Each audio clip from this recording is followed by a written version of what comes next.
O dólar chegou numa cotação de 4,30, a maior cotação nominal da história. E tem muita gente sem entender, poxa, mas o Brasil não está fazendo reformas, por que o dólar não cai? O que está faltando para o dólar cair? E quais são as consequências desse dólar tão alto?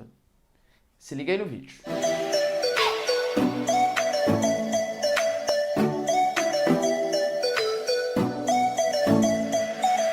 Fala galera, beleza? Também tá legal, tranquilo de boa? Então tá, ó. Galera, é o seguinte, o dólar tá num valor extremamente elevado, prejudicando bastante as contas públicas de algumas pessoas, de algumas empresas que dependem da importação e facilitando para outros, é bem verdade, tá? Vamos tentar entender quais são as motivações desse dólar tão alto, as motivações internas e externas e quais são as consequências. Se você quer saber isso e muito mais sobre geografia, geopolítica, atualidades, notícias, enfim, tudo para se manter sempre bem atualizado, já se inscreve no canal, se inscreve bastante, que é importante, tá? Pra gente continuar passando a nossa informação, dá um curtir que isso aumenta a relevância do vídeo, deixa nos comentários a sua opinião que isso é super importante, tá bom? Galera, é o seguinte, ó, coloquei pra vocês aqui, o dólar nas alturas. Ontem a cotação, ela fechou próxima, chega até mais que isso, tá? Mas fechou aqui próxima de 4,30, um valor bastante elevado, levando em conta, né, que no ano passado a gente tinha uma situação em que, falava assim, olha, se o PT voltar ao poder, o dólar vai chegar a R$6, não sei o que lá, mas se o Bolsonaro, que é totalmente pró-reformas, reforma administrativa, reforma econômica, o dólar vai ficar abaixo dos R$3. Algumas empresas, inclusive a XP Investimentos, apostou em R$2, acho que eles erraram bastante, tá? Só que, obviamente, não é só culpa do governo Bolsonaro, não dá pra falar isso, tá? E, aliás, são coisas naturais mesmo da economia. Vamos tentar entender, ó. Essas motivações do dólar tão alto, elas têm a ver, primeiro, com o coronavírus. O coronavírus, ele é um vírus, né, que está acontecendo ali na China, que está impactando todas as bolsas de valores. Está impactando o comércio no mundo inteiro. Então imagina, por exemplo, a gente sabe que a China está num período de recessão econômica não, mas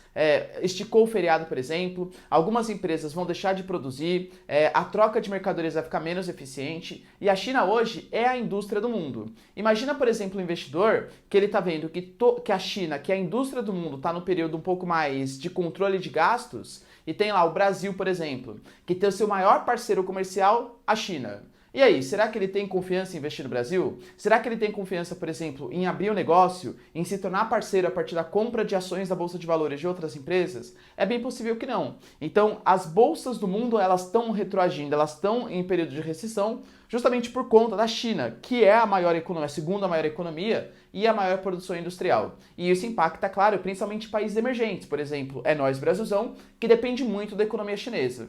Só que também, os Estados Unidos, ele talvez seja uma pequena exceção, né? Se a gente pegar, por exemplo, a Bolsa Americana, ela não vem apresentando uma queda, aliás, vem até apresentando um aumento nos últimos dias, diferente do resto do mundo. Por quê? E eu englobo 3 fatores. O primeiro fator que é a questão do impeachment.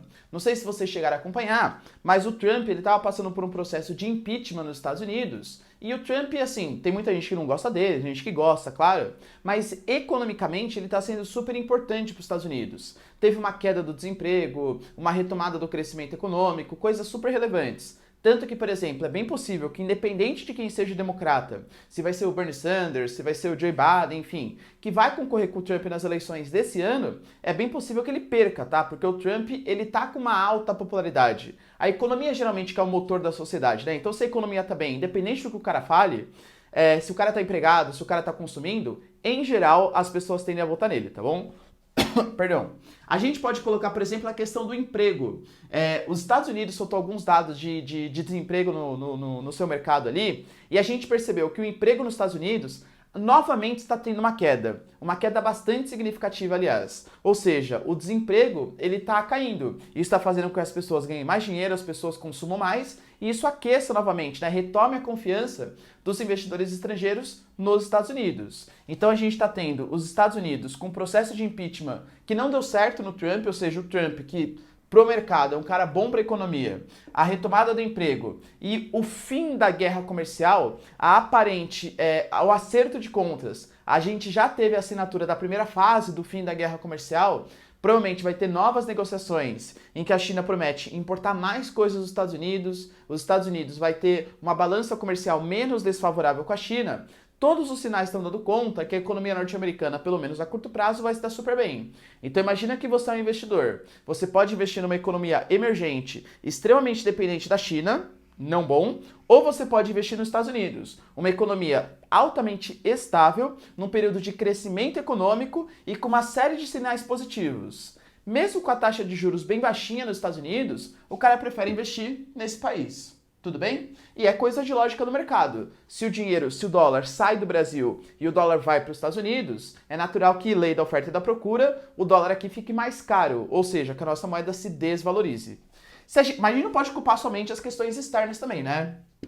Aqui eu coloquei para vocês dados do Brasil. O Brasil, por exemplo, ele está prometendo desde o final do ano passado, basicamente, né? Até mais que isso, que ele ia ter um período de retomada do crescimento econômico. Então, olha, a gente se livrou do PT, não sei o que lá tal, agora vai ser crescimento econômico, queda do desemprego, a gente vai ter o dólar chegando a R$ 2 e tal, beleza.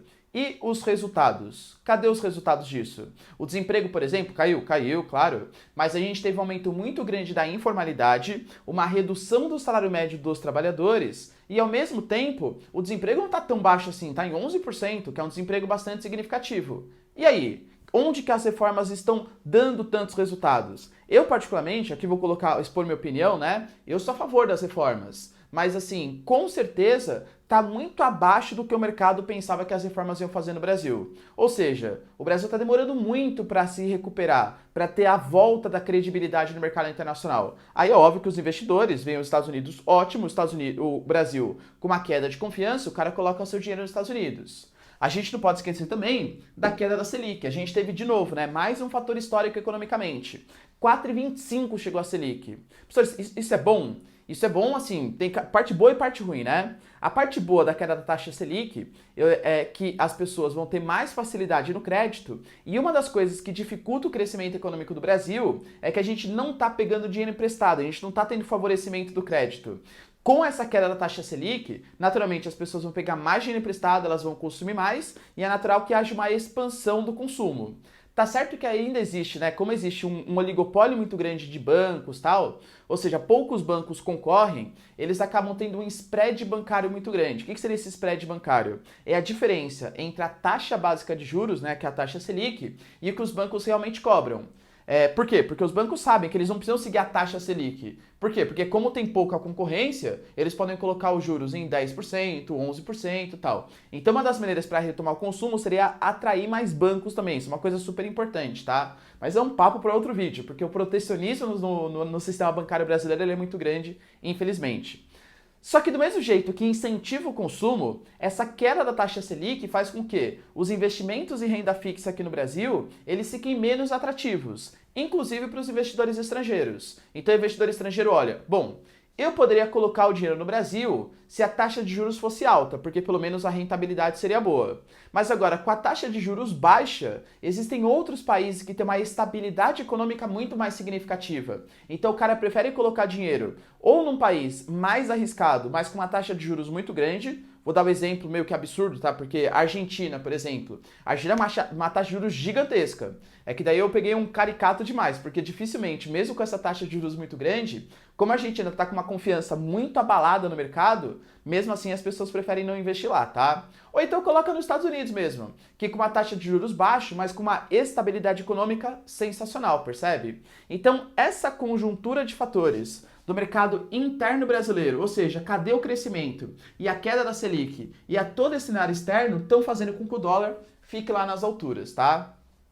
Claro que a gente pode colocar um pouquinho de culpa também no governo Bolsonaro. Algumas declarações, por exemplo, Paulo Guedes falando que os servidores são parasitas, o Ernesto Araújo falando que ditadura militar é uma questão de interpretação. Por mais que pareça que não, esses ministros e o próprio Bolsonaro, com toda certeza, a fala deles tem uma capacidade especulativa muito grande. Tem a capacidade de mexer com o mercado, fazendo atrair menos investimentos, porque são falas de embate, percebe? São falas de parece que não está querendo o bem do Brasil, parece que está querendo muito mais confirmar as suas próprias ideologias, querendo mostrar para o mundo, olha, sou contra a esquerda, não sei o que lá, tal, do que pautando o crescimento econômico. Então isso também prejudica as contas públicas, né, a atração de investimentos. Tudo bem?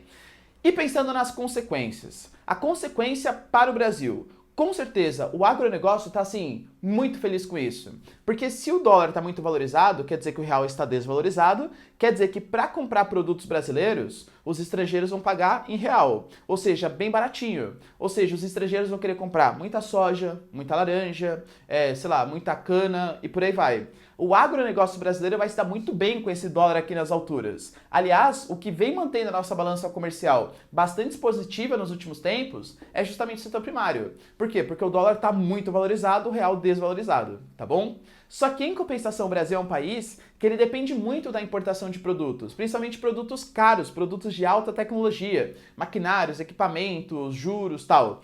E a gente está comprando isso agora a peso de dólar. Ou seja, o que tem de acontecer? São produtos obrigatórios, a gente tem que comprar. Então, por mais que a gente favoreça o nosso setor primário, como a gente ainda é muito dependente do cenário estrangeiro, a gente acaba prejudicando bastante a compra de produtos, a compra de tecnologia. Então o saldo ele acaba ficando meio, digamos assim, negativo para o Brasil.